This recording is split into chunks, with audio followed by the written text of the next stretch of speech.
There's no such thing as a perfect job. If your boss and colleagues are nice, but maybe the pay is usually shit. If the pay is really good, I can bet money you're stressed out of your mind right now. So there's no winning in this game. So what can you do? It's not like you can opt out. You still have to pay your rent. You still have to pay the bills, groceries, fun money. So I've switched careers 2 times, been laid off 3 times, and this is my 3rd business. If you ever feel like you don't belong in any workplace, this video is for you. I'm gonna be showing you alternative ways misfits like you and me can make a living online that is not a traditional 9-to-5 job. All right, let's go. So the world tells you if you can't hold a job right now, it's because you're lazy, you're entitled, you're not a good team player, you lack discipline, you're not grateful. Sound familiar? Because I get these all the time. And the thing is, you don't really have a problem with work or the 9-to-5, but you have a problem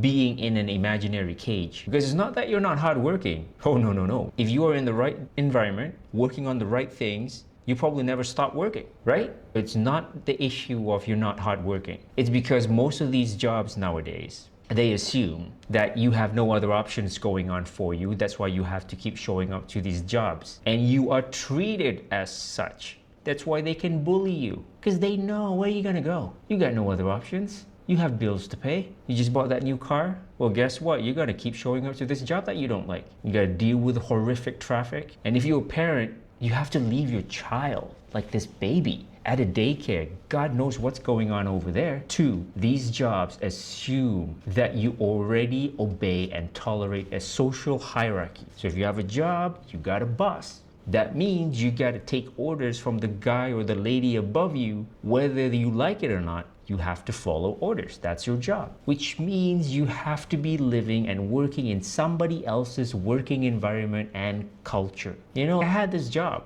Every week there's always some sort of meeting that could have been an email. And in that meeting, there's the boss try to grill everybody.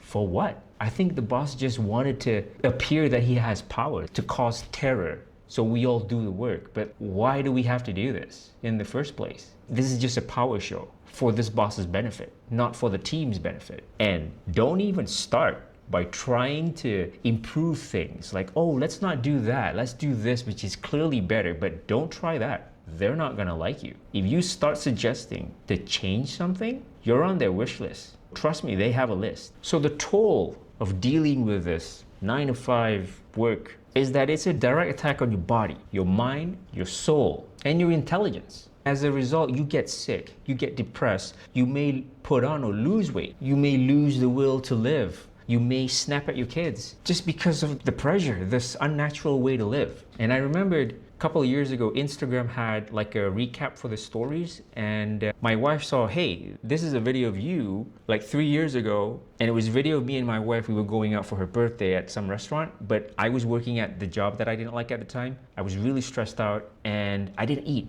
well. And I lost weight. I'm skinny now, but I was even skinnier and I had really bad posture and my hair. It really took a toll. I looked so thin, I looked so fragile. So I knew then and there, I gotta try something, man. And at that time, 3 years ago, I was really into blogging. Like I like to read people's blogs. So naturally, I started blogging myself. Right? So I have my own blog, and Google can place ads on my blog, and then they're gonna share the revenue. And I can also repurpose my blog on this website called medium.com. There's people who pay subscription to be on there and read articles. But if you're the one writing the article and somebody with a paid membership pays, Medium will share the revenue with you. And for the first couple of months, I made my first 12 cents or something, which is like nothing. That was the first tipping point for me, that 12 cent. It was just a symbol to show me like, oh my God, I just made money by myself on the internet. That is not through my job. And it was 100% from me, from something I like to do, which was at the time writing. It was the first time that it taught me like, I think you're onto something here. If you keep this up, I can probably quit my job or something. So naturally after the blog, I started a YouTube channel. And from there, my income stream kind of doubled. Now I made money from YouTube AdSense. I was promoting other people's products. I was making money from affiliate income. And then people wanted to know how I make content. So I made a digital course. People bought that. I made my first $1,500. It was nuts. And then people keep finding me from my content, and then they checked out my website, and then they DM me like, hey, who did your website? It's really good. I said, oh, that's me. And I'm like, oh, can you do the same thing for my company? And I'm like, yeah, sure. This is how much I charge. Then I got a client there. And then sooner or later, I started to mentor other people to start creating content as well, just like me, so they can also make money online. And that's what I'm currently doing. So that's kind of roughly my journey of being employed, making my first 12 cents online, to where I am today, where I'm doing this full time. And I call this path not being a guru, because I don't know everything, and I don't position myself like, hey, I'm this guru, you gotta listen to what I have to say, everybody else is wrong. I'm just saying, hey, look man, I'm on a mission to make a full-time living doing this online thing that I love. I don't have all the answers, but I've done some stuff. Like, some stuff is working, definitely. I'm still trying to figure things out. I'm taking you on the journey. And I call this persona being the relatable expert, because that's what I am. Making money online, doing content. Like, I'm not the best guy out there, but somebody who's starting out would look at me like, I want to be like Helmy. So I call myself like the relatable expert. I'm not too far ahead that I may seem untouchable. I'm just a couple of steps ahead of the beginner. So they feel like, hey, Helmy can really understand me. And maybe that's why I get clients. But I gotta be honest, this path is really not easy. Algorithm changes. I had to rebuild my business. I got to rebrand myself so many times because something used to work, now it doesn't work. Now I'm trying something new, it doesn't work, got to try something else again. So it's definitely not smooth sailing, just like what people on social media portray, like, oh, I make $10,000 per month, then I make $50,000. Like, they think it's like this smooth, linear kind of trajectory. It's not. This whole thing was really painful. It is not for the faint of heart. Just being real. Which brings me to the honest truth about being a relatable expert if you want to be like me. This path is definitely not for everybody. It's slow, it takes years to come to fruition, to do this full time, because you got to figure out your frequency, what kind of style works for you and your vibe, because not everything will work for you. And while you're trying to figure that out, you're very exposed. Everybody's gonna know you're doing this, you quit your job, your boss is gonna know. Like, my boss knew, but he closed one eye. I'm like, all right, whatever, this guy, he's not gonna quit his job. Like, he didn't bother me. He probably didn't believe in me. But if you're the kind of guy that speaks the truth like me, I really cannot tolerate stupid bullshit like office politics. I can't deal with that. This path, the relatable expert path, is way better than any job or corporate gig that you can get out there. It's not easy, but I'm going to show you this path, and it may be the path that could work for you. But right now, I know a lot of you watching this video, you are still in the system and you're trying to beat the system, and it's just not going to work for you. What do I mean by that? You try to work harder. You try to stay longer to impress your boss. You're sick, oh, never mind, I'm gonna show up anyways. That shows how serious I am about my job. And you go on LinkedIn and watch all these tips on how to act at the office. Now you're this super corporate bro. You're gonna know how to manipulate everybody and climb the corporate ladder, and everything's gonna be fine and dandy. No, it's not. You're gonna go crazy. You're gonna be a shell of an empty man that you once was. To get to that CEO level up there, you gotta be stabbing somebody. Politics, corporate, it's not a clean game. It doesn't play by the fair rule. So we established you and me were misfits, right? We don't really belong in the traditional work. So here's what you gotta do. We're gonna take the parts of you, the part that people say is weird or defects, and we're gonna rearrange them into assets that's actually gonna help you, make you different, and actually make you money. All right, here's what I'm talking about. So if you have low tolerance for boredom, but you have no issues focusing on things that interest you, you're probably not cut out for like the traditional job that are rigid with SOP and full of nonsense politics just to get something simple done, which is pretty much all corporate jobs. But you may be a good fit for project-based work, like being a freelancer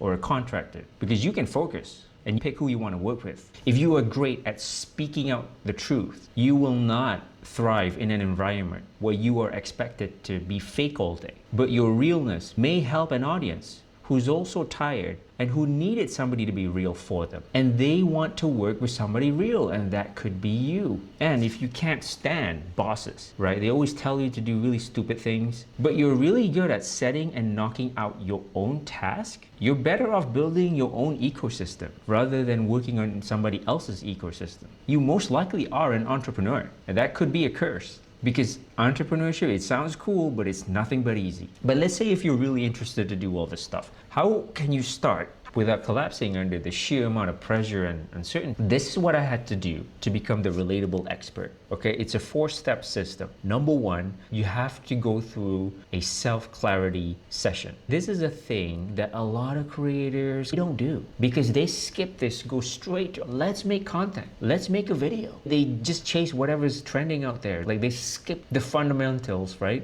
But this is the fundamental. This is what you got to do. You got to figure out self-clarity. What does that mean? Who am I? What am I good at? Who can I help? So what I do with my clients, this is the number one thing I do, right? We're gonna sit down. We're gonna do some exercise. We're gonna list down all the problems that you have overcome in your life, big and small, everything. Then from there, we can extract and see patterns of what is actually your niche and what is your sub niche. What are some content pillars that you can be talking about? And then we can identify who can you actually help. You've overcome all these problems. Who else can you help, right? You got to figure that out because that's the person we're going to make content for. The second part of this equation is how can you help these people in exchange for money? That's your offer. So I'm going to show you a quick diagram. These are all the ways I have tried to make money. And I've made money in all of this. It made sense. Like it's validated for me, and these are how I organize them. From the bottom, you would have usually something really cheap and it has the least access to me. And the further up I go, I can charge way more, but it is more access to me. Like I am more involved in that particular project, right? So at the very bottom is something that doesn't really take my time that much, maybe selling a digital template or earning money through ads. Above that, I could have people who pay me for one-off consults to help them get unstuck. Or if I'm selling a paid workshop, they buy my tickets. Above that will be group cohorts. I could gather a group of people, let's achieve this tangible outcome together. That's a group cohort or a sprint. Above that is people who don't want to work with a bunch of other people. They want to work with me one-to-one. Then we have the one-to-one mentorship. Above that is, okay, I'm just gonna build the whole thing for, that's called done for you, or a partnership. I've made money through all of this. They all have their pros and cons. You don't have to do all of this. Pick which one vibes with you, your lifestyle, and what you see yourself in the future. There's no point for you to aim for the highest thing here because it makes you a lot of money, but you're gonna hate yourself and you're gonna burn out in the process. What's the point of that? That might as well just stick to your job that you hate. It's the same thing, right? The whole point of us doing this is that you can do something you love and make money. So that's step number 2, which is your offer. Step number 3, we're gonna create a simple funnel. Now, what is a funnel? A funnel is a simple system you install on the back end to collect people's emails. You're gonna make videos later. What are you gonna do with all these views? You're gonna tell them to, hey, download something. So they're gonna opt in, you're gonna get the email, they're gonna get the thing. So now that you have their email, you have a way to access them whenever you wanna sell something. Does that make sense? That way, you don't have to rely 100% on the algorithm to push your videos out or not. To collect these emails and send them out, there's Kit. I use MailerLite. It's like $10 a month. Lastly, step number 4 is only now we create the YouTube videos or the TikTok videos or whatever type of video you want. Short form videos, TikTok videos, they're very easy to do, but usually they attract very low quality clients. And long form YouTube video like the one you're watching right now is very hard to do, like a lot of effort to do it, but it will usually attract the most aligned people to work with you. You gotta find that balance where you wanna be. And regardless of the format, you're gonna make videos that's gonna make your target audience feel something. You're gonna tell stories and they're gonna see themselves in your story.